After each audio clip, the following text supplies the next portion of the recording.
Welcome to Greek for a Week. I'm glad that you have decided to view this week's video. And this week, as you can tell with a unique beginning slide, that we are looking at a section of Paul's letter to the Philippians, and that is the Thanksgiving section.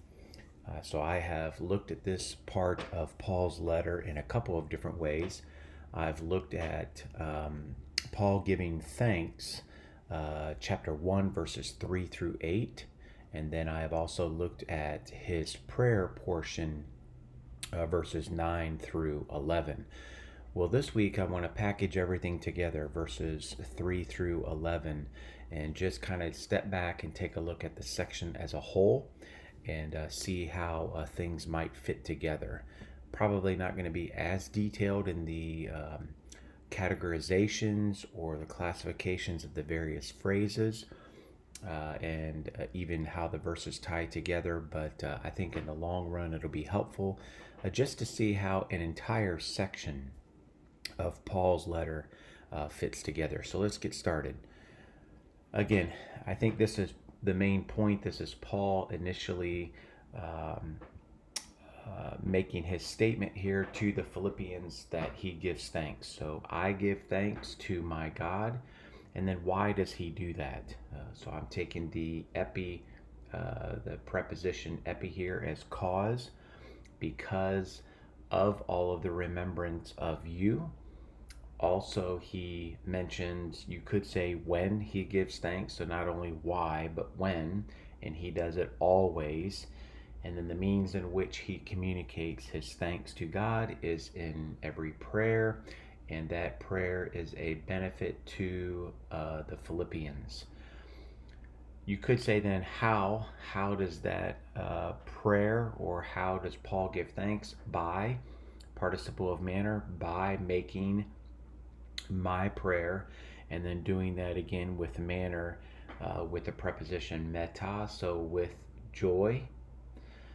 Another reason why, again, I think all of these are going back to the initial verb of I give thanks, eucharisteo, because of your partnership. So there are some things, obviously, that the Philippians are participating in that Paul is grateful for, so he is giving thanks to God for that. Another reason, because I am confident of this very thing, that now he provides the content of what it is that he is confident in. So that's a hati of content, that he who began a good work in you, what will happen? He will carry it on to completion.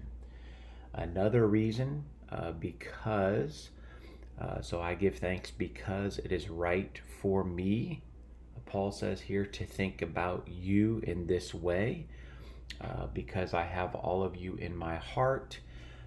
And then there's a number of other phrases there that modify since I have you in my heart. I won't go into all of those. So that's verses 3 through 7. I wish I could fit it all on one slide. So let's go on here. So now he's going to provide a little bit of a strengthening to his argument in verses 2 through 7.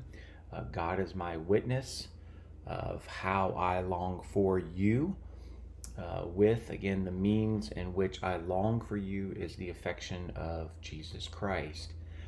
Now, this kai here, we call this resumptive, which just simply means that he's resuming the argument or resuming the discussion. So this I pray, here's another point, we'll see that on the next slide. Again, what's the content of that prayer? That your love may abound, and it would be more and more. And then the means in which that love would abound is both in the Philippians' knowledge and their discernment. Now, there's a purpose clause here, eis ta plus the infinitive, in order that. So I am praying, here's the content. Now the purpose of the prayer is that you may be able to approve the things that are excellent. Another purpose clause, this is just the hina, that you may be sincere, blameless in the day of Christ. and then a result clause, or being filled with the fruit of righteousness. So what's the result of this character here? The result is that you would be filled with the fruit of righteousness. The agency in which that's going to happen is through Jesus Christ. What's the ultimate goal? Ace, again, to the glory and praise of God. Now, let's take a look at this, because this is where I think this kind of diagramming produces the most results. This is where it's the most helpful, is for us to see how everything fits together. How might I teach or preach verses 3 through 11? All right, well, the first point that you will want to have is Paul gives thanks. Now, the rest of this, verses 3 through 7, you will see these are the reasons that Paul gives thanks. So really, all of these verses here are simply subpoints.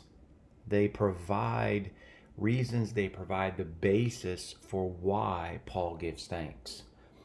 And then there's verse 8, where God is Paul's witness. Okay.